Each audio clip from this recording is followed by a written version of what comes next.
Hey guys, we're RNIs. I'm Ray.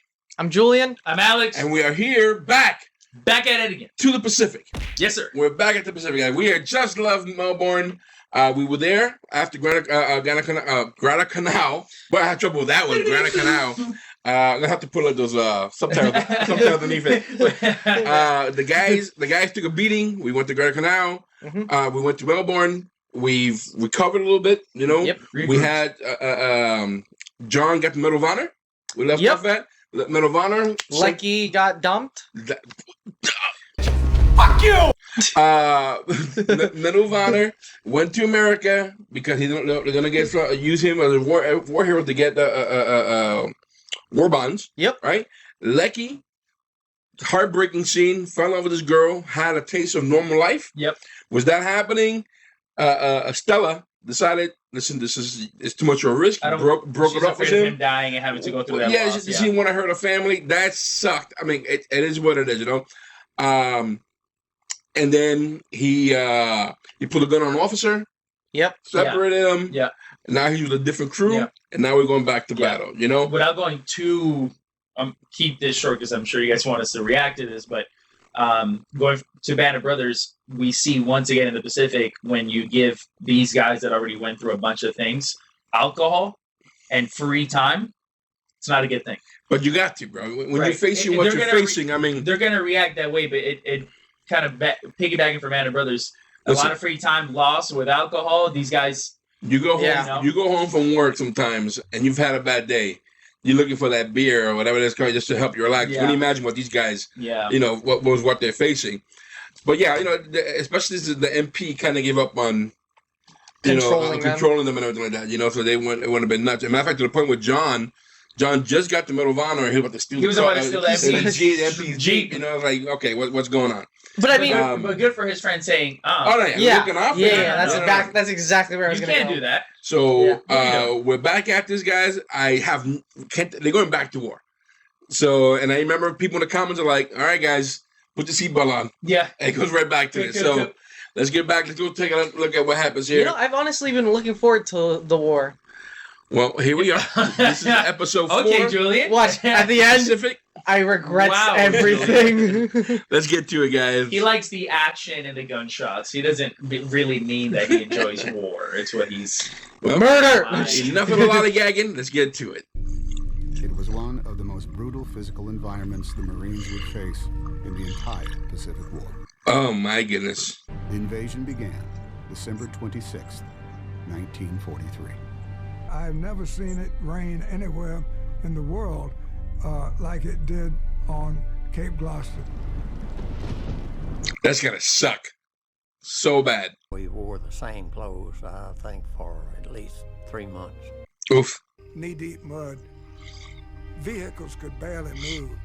The only place I ever saw Marines morale go to hell. Oh my God, dude. Everybody was exhausted. You get to the point and you just don't give a damn, you know? What are we about to watch? I guarantee you get to the point, if I get shot, I already feel dead inside. I'm already here. I already feel like there's nothing in my body anymore. Yeah.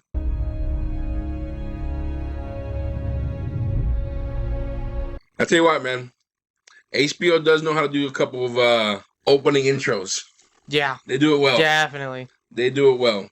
I can't wait to see what the Game of Thrones intro is going to be like. The House of Dragon. It's got to be dope. The intro is going to be emotional for us. I know. We're getting up to it. We're getting close. Close. Oh, my God. God damn it, Sledge. 73 1 half, charge 0. Come on. I'm waiting on you. What happened, Sledge? You find out Bob was drilling your girlfriend? You're Marines now. You're not recruits. You ever think you're gonna fire a short round, you say so in the most forceful manner possible. You hear me, Sledge? Yes, Sergeant. I mean, you got to be... Where you're going, you got to be accurate. Mm-hmm.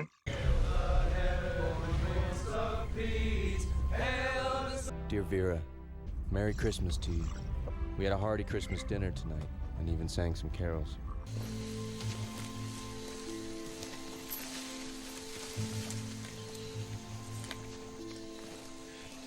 Well, that's the Marine Corps in a nutshell, isn't it, Lex? Make me an officer and they put you in intelligence. How's Frenchie? I still can't figure out how the hell a Canadian gets all the way from the ETO to here. Guessing it involved a boat. There's some Jap shrapnel. It must be around here somewhere. You hold back. Bring up the rear. Tail end, son of a bitch.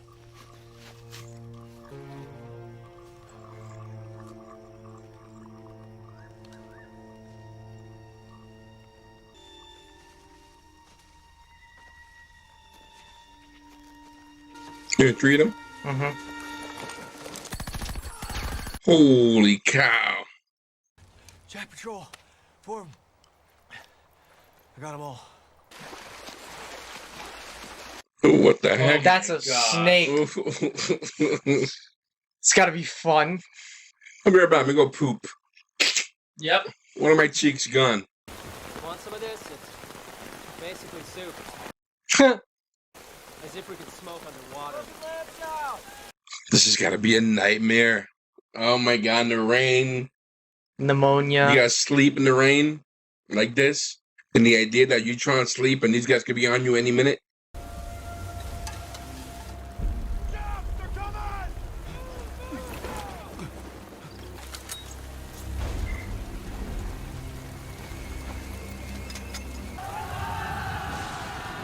Here we go. That a bonsai run they just did? I think so, yeah. If we get overrun, burn it! Up, let's go!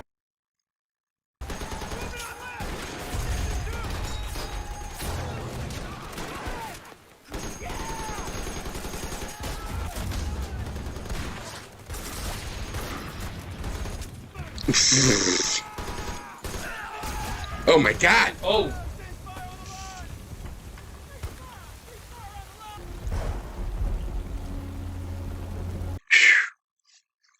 They got this close. That close. Yeah, that close.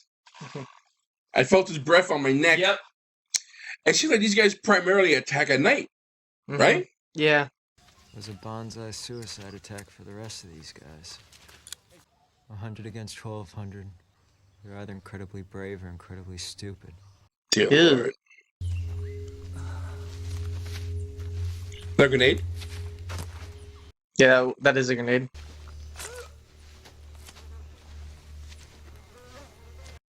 Dude, I will assume this whole thing is booby trapped. They literally have to double tap just to make sure that these guys won't blow them.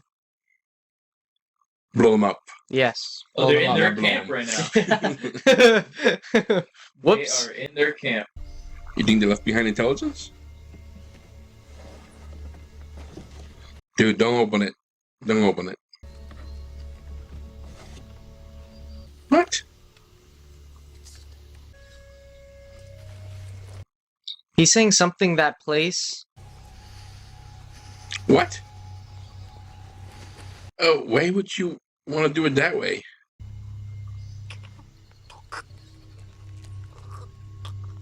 Dear God.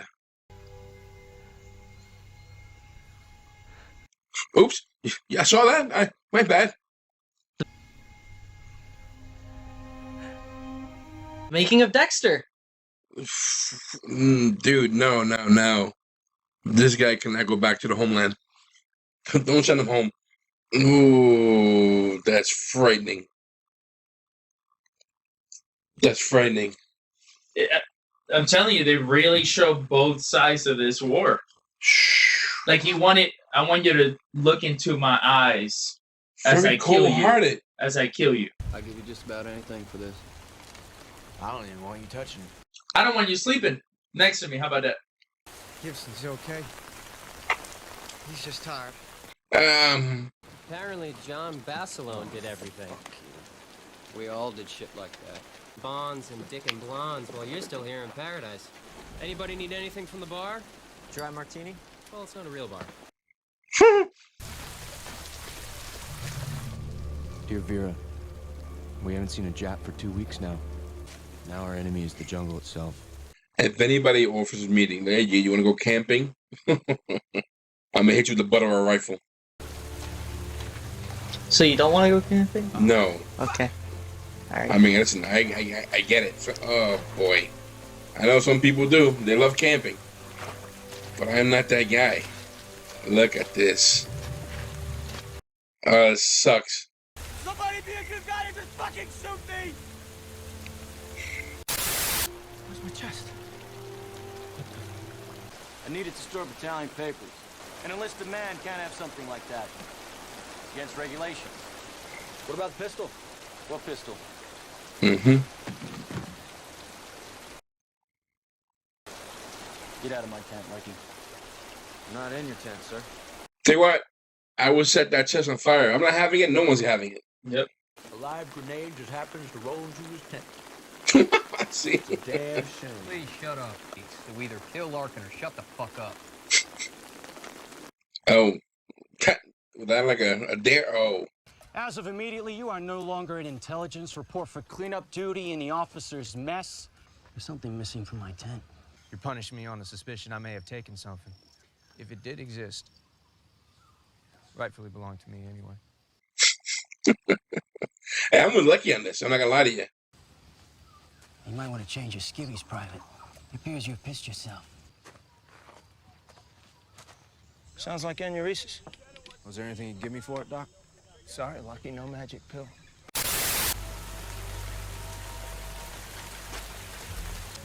Yep, that's gonna dry much. Wait, is that the lieutenant that's been giving him piss? Larkin? Oh, the French guy? I have no idea. I think they're all losing their mind. Oh, no. Oh, he's gonna shoot himself in the face. Oh, wow. Tremendous.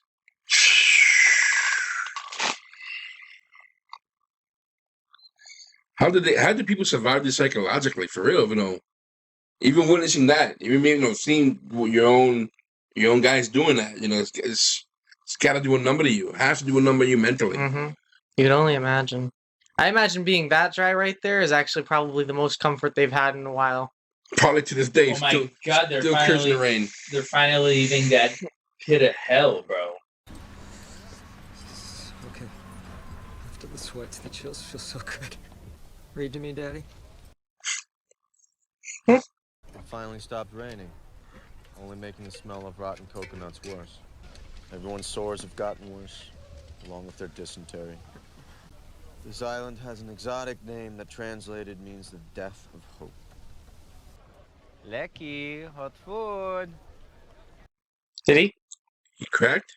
Did he bite the bullet? Oh, buddy. He's sick. He's sick. Nah, he needs to go to a medic. Like, he needs attention. Hey, Lucky. I see your aneurysis is acting up. They get a hospital over on Benica. Hop, skip, and jump from. That's what he needs. Pull some paper and you'll be on your way in and out. Get dry and stay dry. That should do the trick. You game? He's broken, bro. He's broken.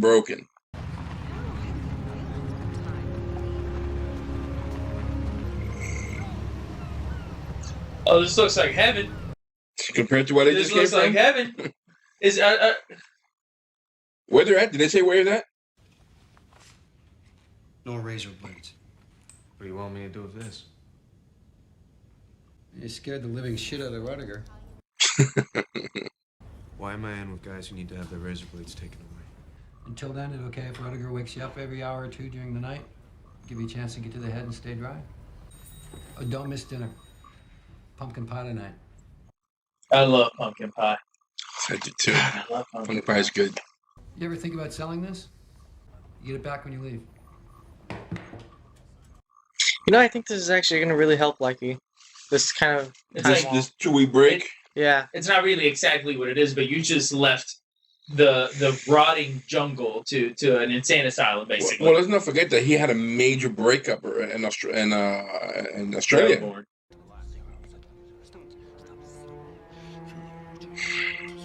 I wonder what help they gave these guys who were going through this, you know?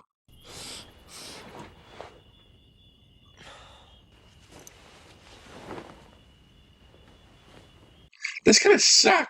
Who the fuck were you? Hey, you want to keep it down? People are trying to sleep. Congratulations. Pass the test. You actually do suffer from aneurysis. Oh, really? You thought I was lying? Clean sheets, burgers, and the pause that refreshes. Fuck you. Just really angry, this guy. What about Captain Midnight? I'd say he's just exhausted. That's your medical opinion. Shit. I could do your job. I bet you could. You know, most of the guys that come through here are simply tired. My guess is you fall into that category. They murdered sleep. In Guadalcanal, the Japs have sent a bomber in every night. It's mostly just to keep us awake. For the record, Doc, I was a freshman in high school. My mom stopped breastfeeding me. Do you see that as a problem? Yeah, that's a problem. It is? Shut up.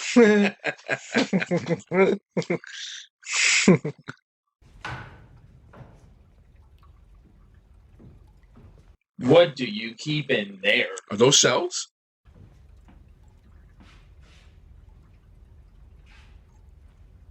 Yeah, they are cells. Ah, shit. Those are the ones who are really, really gone. Who are really, really tired. Yeah. Those people are really They're tired. really tired, these guys. Oof.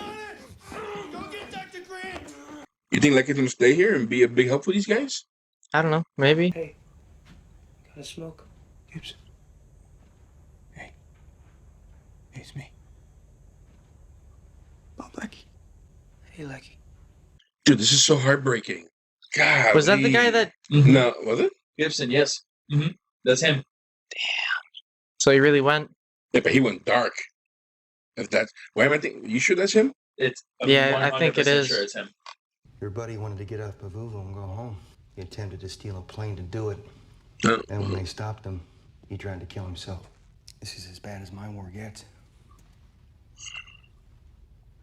Yeah, but you're doing a big help for these guys. Being there, helping these guys. I don't know what the war's like. Sure you do. You see it in every guy who comes through here. It's true.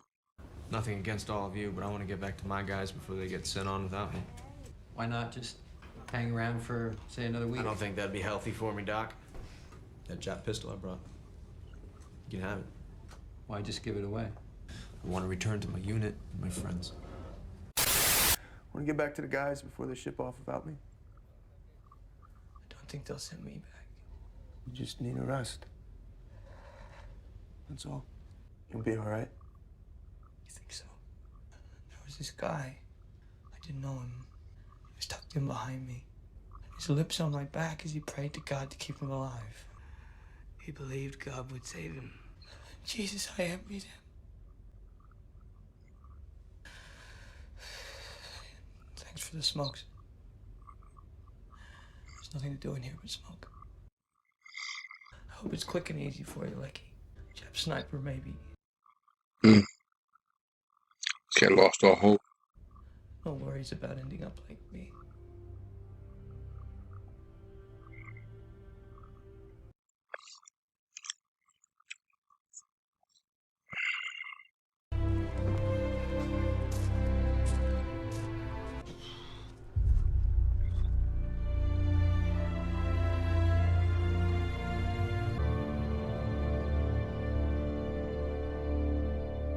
Wow, bro. You know what? Listen, this episode was about 50 minutes long. And to me, it felt like 10 minutes. Because there was so much to process, you know. To me, like almost started. There's so much going on, and it went so fast. It was so interesting. Every second of it, you know. Mm-hmm. Was lucky, you know. First of all, great episode and great acting this episode. Because I really felt the struggle from all these soldiers who were struggling of every aspect of what they were facing. But the idea of losing your mind, you know, and being aware that you're losing your mind, that's crazy. Well, no pun intended, I didn't mean to say crazy, but, you know, it's something else to see that feeling of hopelessness, you know. I feel really bad for Gibson. And we kind of all knew that if he was choking that guy out, he's pretty gone. That's pretty dark. That's pretty far to go and just stare at the guy. You know, it's different from Saving Private Ryan when the guy's getting stabbed in the heart by the German. And the guy, that's a fight. You're fighting. You know, this guy was not fighting. This was just going to him and just squeezing the life out of him with your hands. You know, that's kind of pretty far gone in that sense. Then we saw an aspect of the French guy who was just like, his clothes up, got all naked, he's under the rain, and he's trying to grab something. Or he's smelling something, you know, and then he just shoots himself in the mouth, you know. And Lecky's seeing all this, right? And then he's going through his own issues. Like this, this was a really good episode to portraying the mental health of these soldiers, of what they're facing, what they're doing, you know, how they're dealing with it. And who knew? I'm not versed or well knowledge in the fact that how they took care of soldiers with mental health issues, dealing with what they're dealing with. I know they had a term for it back then that was called shell shock. You know, I think now we call it PTSD. Is what we call it now? PTSD. And I'm looking at the doctor. He's eating his cheeseburger. And he's all smiling about the gun. And not knocking the doctor, but I didn't feel like he's giving out the proper treatment and just saying, "Oh, these guys are just tired. He's just tired." No, there's more to it. There's more to it than that. There's definitely a lot more to it than that. You know. So anyway, I felt I wasn't happy with the doctor's prognosis. Seeing Gibson, you think like, you know, he was a normal guy once. You know, he in school, you know, he had big dreams. You know, definitely wasn't thinking about war. And then just seeing him, like, what made me just really felt bad is that they just kind of put you in a cell, kind of like a dark room. Yeah, that's what I'm saying, because they don't they don't know what else. Maybe they don't know what else to do. They're not properly trained. You know, but nowadays, and even today, I don't know if we still have enough knowledge to deal with situations like this and what people go through. You know what I mean? Yeah. And not to knock our health profession, but I'm just thinking back in the 40s. I mean, the priority is the war. You know, that's the priority, is the war. You know, so putting somebody in a cell and he has smokes, like, I don't know if that was their answer for it. Yeah. You know? Yeah. And which is probably why you saw Lecky. Lecky was like, yeah, this place is not for me. And he tells Lecky, you know, I hope that it's quick for you. I hope that, you know, you get taken out. I hope that you die sniper, easily. Easy, fast. And he looks at him, he goes, you know, I hope that you don't end up like me. So him knowing, like, I'm not who I used to be anymore, that hit home for me. I was like, he knows he's not there. He knows that he's so far gone. I feel like what we've seen these past few episodes, this brings up a really good question, and that's like, what kind of destruction is worth a death of yourself or a death of your spirit? Your soul. Yeah. And like, I think this episode really put that on display, especially with Gibson and like how he was going through his decline. Yeah. Exactly what Lecky said. And I also like that, like, we kind of get the contrast between what happened to Gibson and what Lecky was going through, because he was seeing all of this and it was kind of like hinting towards his different paths and where he's gonna go. Like, he sees Lebec shoot himself in the head and he's already having like a bad time. You could see that he's really sorry, guys. Sorry, I'm a Star Trek fan. Sorry. You can see like he's really it's working on him, and then we eventually see Gibson, and we see that that's also another option where he can go, is just become completely insane like that. And then at the end we kind of see the barrier outside of the paradise that he saw, which was the people playing tennis with the nurses and whatnot, and he chose not to go for that paradise, but instead go back to where he needs to be. But I'm saying, not everybody is as lucky as Lecky that can make that decision. Yeah. No, I get that completely. So there is he was able to make that choice. Yeah, I need to go back with my people.